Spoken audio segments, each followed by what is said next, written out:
Hello, Geminis, and welcome to your June 2026 monthly horoscope. My name is Justina. Welcome to my channel. If you're a returning viewer, welcome back and thank you for joining me today. So here today we are going to look at the events happening in June, and I'll tell you how they will influence your life. On a deeper level, I follow Western astrology tropical zodiac, and this horoscope is most accurate for your rising sign. However, you can also watch it for your moon sign or your sun sign if you wish, just to get a bigger picture and to gain a wider perspective upon your life. So thank you so much for joining me today. We will start from a very exciting transit happening on the 9th of June. And this is Venus and Jupiter conjunction in the sign of Cancer at 25 degrees. So a late degree. A beautiful conjunction, which I actually discussed already in the annual horoscopes back in December. This is happening in your second house. So here, second house deals with your finance, with your income situation, with your relationship, with money, with self-worth, self-esteem, anything to do with material security and stability in your life. So here, it's a really beautiful energy that could bring some positive news, surprises, ideas, gains here on this day or the day before or after. So definitely keep an eye, have a look if you have any placements in one of the cardinal signs, especially in the sign of Cancer, where this conjunction is taking place, because this is a really, really lovely energy that could bring some positive news, some rewards, some great ideas, some really beneficial energy, whether this is some good financial news, or perhaps maybe a gift, or something else connected to your financial stability, material security as well. Whatever it is, this energy boosts your sense of self-worth and self-esteem. Venus is the planet associated with balance, harmony, the simple pleasures of life. Jupiter expands anything that it touches in the nurturing Cancer energy, zodiac sign. This is really, really beautiful. So definitely the 9th of June, pay attention. Now, at the same time, as we move forward, there's a new moon in Gemini happening on the 15th of June. So new moons are connected to new beginnings, new chapters. It's a great time for planting seeds, setting intentions, here connected to the area of life where this or any new moon takes place. So for you, this is your first house. This is a very important new moon of 2026. For you, it activates the area of the self, your identity, who you are, the lens through which you see the world.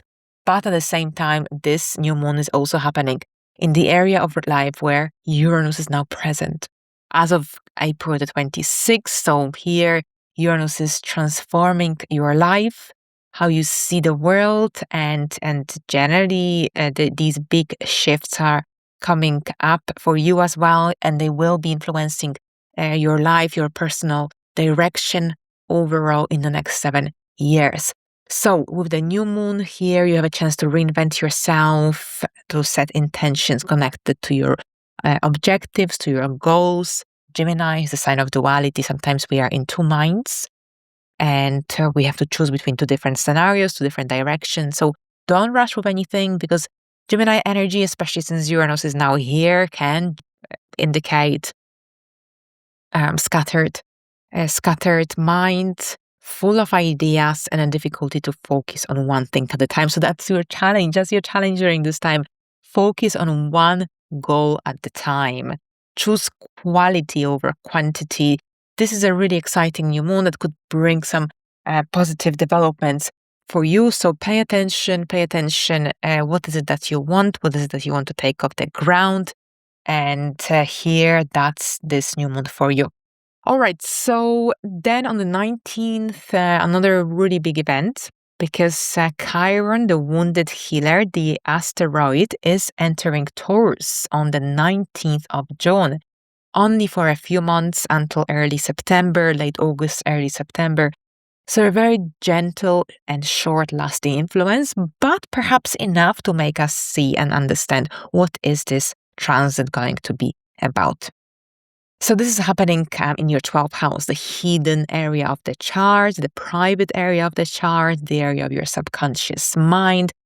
And here, with Chiron entering this area of your life, this is a chance for healing any deeply rooted emotions, feelings, traumas, phobias even. So this is a chance for you to see these unhealed wounds from a different light, different perspective. Chiron here is offering this opportunity for healing.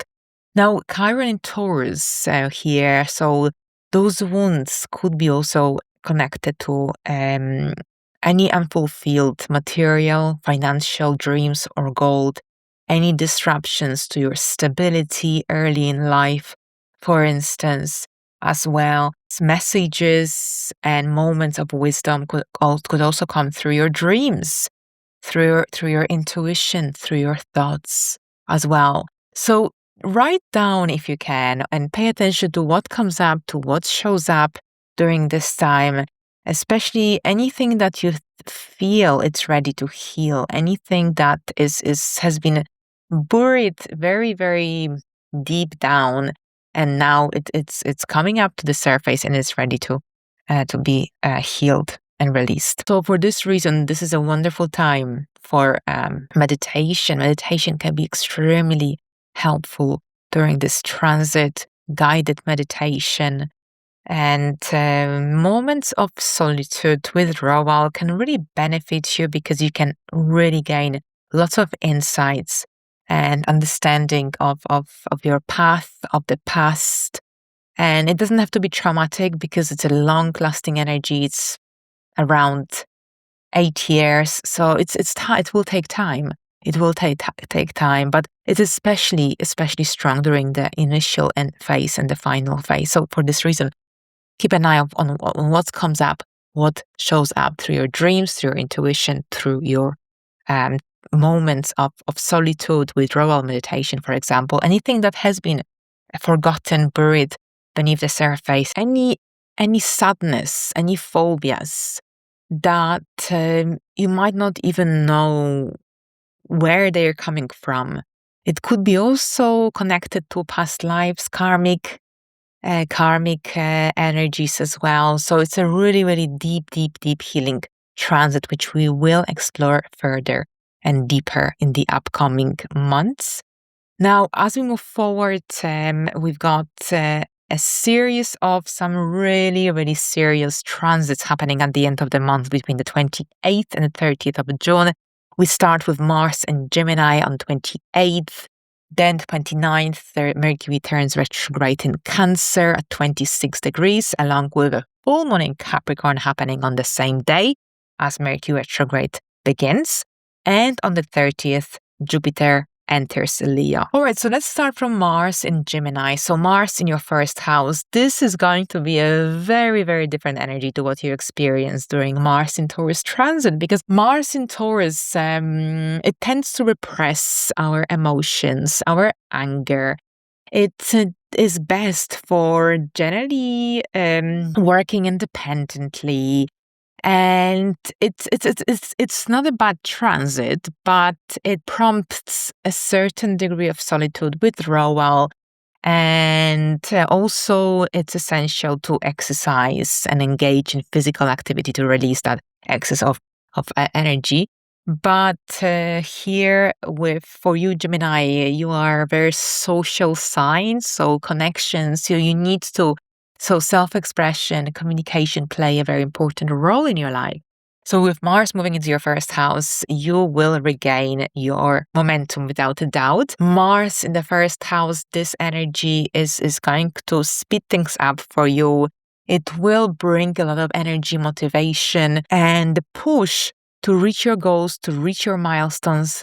Pay attention because, of course, from the first house, you have an opposition to the seventh house. So it's very easy to get into some hot heat debates, arguments, if we don't control our emotions. So you need to be in control of your emotions because otherwise it's easy to lash out. It's easy to be impulsive, impatient as well. So that's the negative manifestation of this transit. The positive one is that motivation and the drive, the courage, the confidence that this transit can give you, and use it towards achieving or reaching your milestones and important goals and objectives in your life. Anything that felt delayed or moving at a slow pace now is gaining its momentum with Mars transiting your first house. However, pay attention, because in the first 3 weeks of this transit, Mercury, the ruler of Gemini, of your chart, so your chart ruler, will be retrograde, and this retrograde will be in the sign of Cancer. As of the 29th, it starts at 26 degrees of Cancer.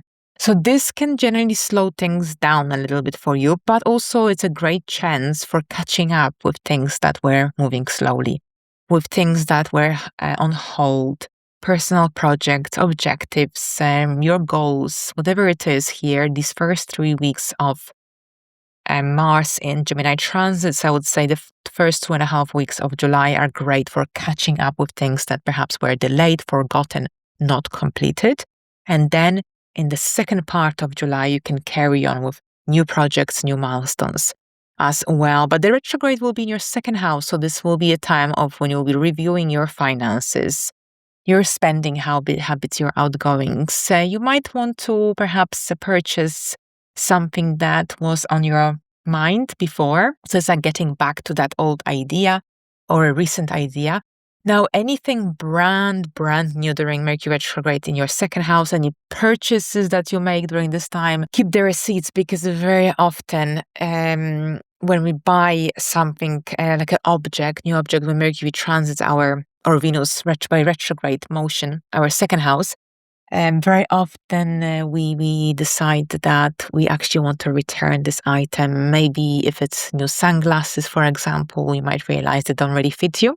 You don't really need them, or anything else. So be mindful with your spendings and your purchases in the first 2 to 3 weeks of July, because you might change your mind, and if you don't have the receipt, or if you unwrap the item, then you might be stuck with it. Definitely keep it in mind. But also a great time here with Mercury retrograde for reviewing your outgoings, for reviewing your spendings. And this could also perhaps be a time when you might be, some money that you've been awaiting and was delayed, it might be finally deposited in your bank account. It's often the case here with Mercury retrograde. Pay attention to your outgoings and spendings. That's the big message here with Mercury retrograde in Cancer in these initial weeks of July. But at the same time, anything from the past, anything that was on hold from the financial point of view, might finally start moving, might gain its momentum finally as well. You might be returning some ideas, goals as well from the past, some financial goals, objectives. Go for it if you feel like it's the right thing to do. But remember, anything brand new or any even contracts, try not to sign them, or at least review them, read the small print. All right, so then, of course, we've got a full moon in Capricorn on the very same day. And Capricorn, that's your 8th house. So here, the 8th house deals with generally other people's money, resources. Sometimes it's difficult to understand what this means, actually. So basically, this is the area of life when often opportunities come through others, financial opportunities, for example. Like someone, for example, offers us to collaborate, to join their project, for instance. Or this could be also connected to our accountants, brokers, mortgage brokers, financial brokers, insurance companies as well. There is a turning point happening here. Something is coming to an end. Something is coming to a culmination during this time, and it needs to be addressed. It needs to your energy. This is the area of transformation as well. And overall here, whatever happens here, of course, it will depend on your circumstances. During this time also, you might be taking a closer look at your shared and joint resources you have with your second house or with your business partner. Overall, with the 8th house energies here, this is about taking a closer look at any financial entanglements, connections, collaborations, partnerships we have with other people, whether there is something that needs to be addressed or is coming to an end, culmination, moving to the next level. This will highly depend on your circumstances. But here the story is developing in this area of your life around the full moon in Capricorn. Now, Capricorn, of course, is an earth sign, patient energy. So whatever it is, it needs to be approached with a sense of responsibility, with structure. All right, so we end the month with Jupiter, the great benefic, entering a new sign, and that's the sign of Leo for 12 months. So a beautiful energy entering your area of the third house. So that's the area of your mindset, communication, thinking processes, your siblings, your community, your immediate environment. So with Jupiter entering this area of your life, this energy, and bear in mind, you need to look at the bigger picture here, because we also have the South Node coming here and an eclipse in August. Solar eclipse. Now, here in the upcoming 2 years, the third and the ninth house will be activated for you. The South Node will be in the third, the North Node in the ninth. So wherever the South Node is present, this is the area of life where that support, external support, is not as easily achievable. The direction of where you should be heading, the focus is always at the North Node transit. But because you will have Jupiter here in the the majority actually of the South Node stay in Leo, this energy brings some expansive opportunities and dynamics into the area of communication. This could see you engaging in intellectually stimulating project. Maybe you will write an ebook or a book, engage in your course of study. Generally, when Jupiter transits the third house, we have a strong need to learn new skills, to improve our skills, and to feel more confident, to feel more outspoken. This could see you also improving your communication style, maybe engaging in public speaking at some point as well. So anything to do with your writing or speaking abilities, maybe you will be launching your own podcast. Or generally here, whatever it is, this energy is amazing for intellectually stimulating activities, projects, goals, objectives. Overall, this could see you also meeting new people in your immediate environment, so new connections with the locals. And at the same time, Jupiter also here brings more opportunities for traveling, especially short distance travel, travel to your immediate environments or to other counties within your country. So I actually remember when Jupiter transited my third house, I did a lot of short trips around England. That's definitely something I remembered. Strong need for learning and studying. Not everyone enjoys those sort of things. So maybe you will rediscover some skills or discover that you never really had you never really knew you had. So this could be the case for you as well, but definitely new connections, new people entering your reality, a greater involvement in your immediate environment as well, with perhaps if you have children who are at school, this could also see you maybe volunteering at school, being more involved in with PTA, for instance, the school charity. And maybe this could be also about teaching. The third house is connected to early education. All right, so thank you so much, Geminis. Have a wonderful month ahead, and I'll see you next time. Bye for now.